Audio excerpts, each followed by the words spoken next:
Jakove, koliko je danas bilo blokada? Ne znam, stvarno ne znam koliko je bilo, ali stvarno je bilo vatreno od početka.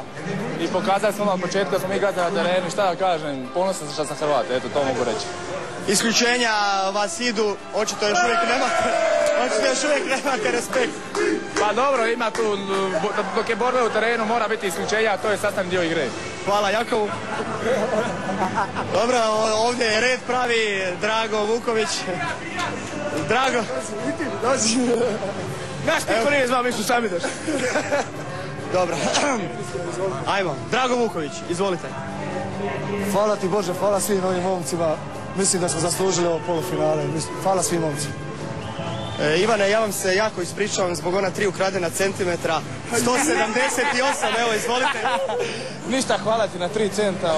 Vidite bi dobro došao koji, ali nema veze. Ništa, pobjedili smo, igrali smo dobro, zasluženo smo u polufinalu i nestajemo. Tek smo počeli.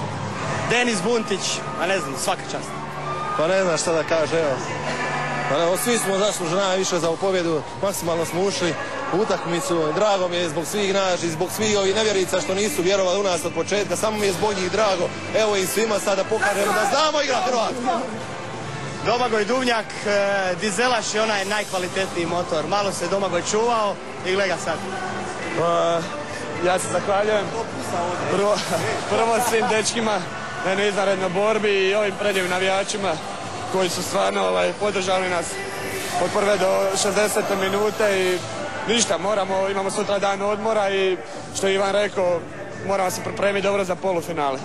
Ne znam jesam ikada vidio da Kasper Hvit sam traži zamjenu.